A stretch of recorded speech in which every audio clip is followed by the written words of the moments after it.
Alright guys, so if you've already read the title for this video, you have a good idea what it's about. It's about my account getting suspended, or almost getting suspended. So just to give you a little bit more context before we get into the actual video, and my best advice to you to stop this happening to your account.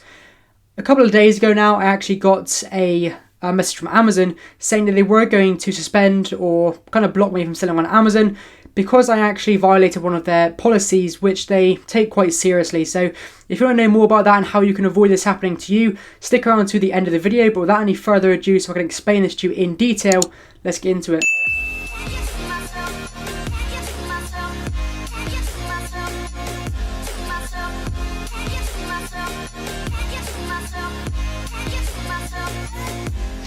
So straight away, to give you some more context on exactly what happened to me, I think it was on maybe the 13th of September, I got a policy infringement notification from Amazon about a trademark. So I'd accidentally infringed on someone's trademark, I had it all over my listing, and I wasn't actually aware that it was a trademark term.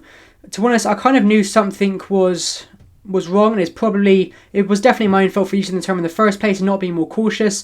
But nonetheless, probably after a very long time of selling this product, I got a policy notification saying that I was infringing on the trademark. I had 90 days to respond with a plan of action to remove the keyword and all of this stuff. Otherwise, they would have removed the listing, removed all of the inventory, and suspended me from selling on Amazon altogether, as it explains in the email. So I'll put up the email on the screen now so you can actually get some real life context of what Amazon said to me. So it was kind of a lengthy email. They gave me some examples of what a policy infringement is and exactly how I've infringed on it, what's okay, what's not okay.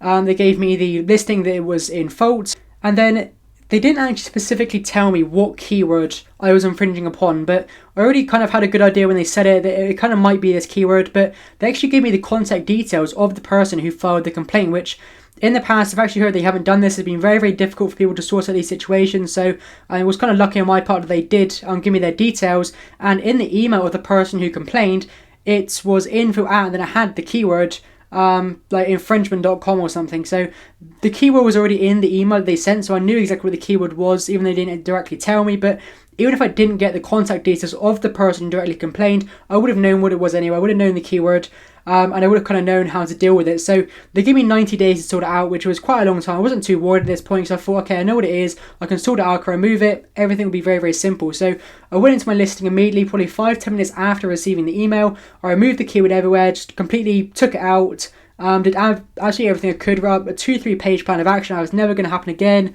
Everything on there, sent it to Amazon, and they declined it. I did it again, they declined it, and I did absolutely everything I possibly could, and they just kept declining it. So at the time of actually receiving the email, I also sent an email to the person who complained, because they gave me the email, as I said earlier, and I gave them a 2-3 page response saying just complete mistake, I didn't mean to, never do anything like this again, incredibly sorry.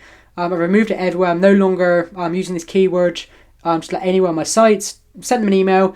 They didn't reply like at all. Never actually got replies. I'm still now maybe 15-16 days later, I've never actually got a reply from them. So I kept getting declined from Amazon, even though there was nothing more I could actually do to remove the keyword. I've done everything that I can possibly do to not use that term, but they weren't accepting anything I'd done. So I decided to give them a call, and this is kind of where it actually gets interesting, because in my Facebook group, it's literally just now reached 8,000 people, so very happy about that. But in there, over the year, maybe year and a half it's been open, I've seen hundreds and hundreds of people go through policy complaints and policy infringements, trademarks, patents, all of these things.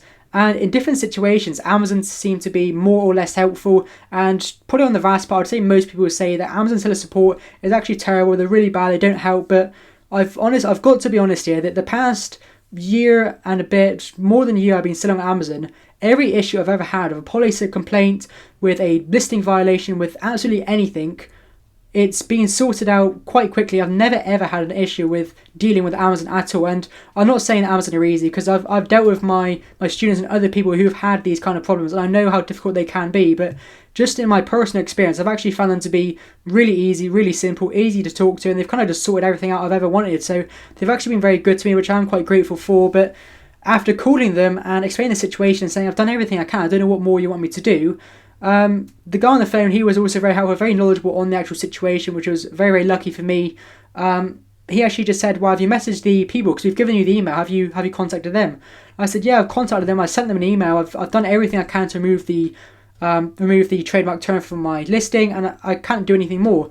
And they said, well, if you've contacted them and they haven't replied to you, then that's fine. And probably within 5-10 minutes, I got an email notification, as you do whenever you make a complaint, almost like a write-up of our phone call. And within the next hour, the complaint was dropped, everything was reinstated, and that was completely fine. Never heard anything back again.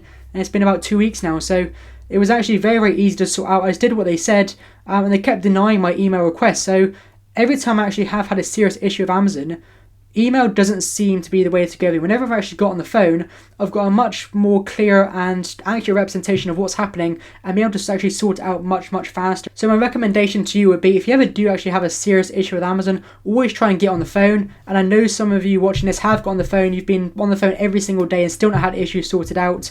And like I said, that it just is Amazon seller support. I have heard they are like renownedly quite bad, and in a way I do agree with that, even though I haven't experienced it myself.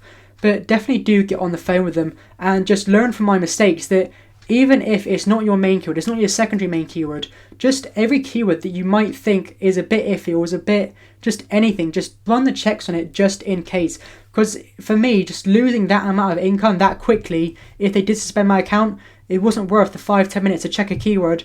And they actually gave me the, as you've seen from the email earlier, they gave me the trademark number and all of this stuff. So it was very, very easy for me to find the trademark for that keyword. It wasn't very hard. Even without the trademark number, if I just typed in that keyword, I could see all of the trademark things that they filed for that keyword. So it really wasn't very hard to find that was a trademarked keyword, even though no one would have thought it to be one. It was. So just always check all of your keywords. It really doesn't take that long. Just use Google Patents. That's use the trademark checker. I think it's a .gov website. So very, very simple, very, very accurate. You can't get any better. You type in a keyword and it brings up all of the registrations they have under that keyword. So it's really easy. Learn from my mistakes and don't get into the same situation yourself. But if you do, I hope this is an example that it's not the end of the world and it can be sorted out quite easily if you just do everything that you're asked. Don't try and skip corners or try and keep it in this part of your listing. Just do absolutely everything they ask as soon as possible. Always be friendly, don't get frustrated with them, and hopefully it'll be sorted out for you as soon as possible. So I hope you've enjoyed this video, guys, and I hope you've learned from my mistakes. If you have, leave a comment down below if you've ever had a policy infringement, how is it going for you, and what's your experience with the Amazon seller support. I want to know if you have a good experience or a bad experience, just so I can actually get a better idea of what other people think of Amazon seller support. Even though I've personally had positive experiences, it'd be very actually interesting to know about that. So like I said, I hope you enjoyed the video. If you have, please subscribe down below, click the bell notification, thumbs up, comment, all that good stuff, and I'll see you in the next one.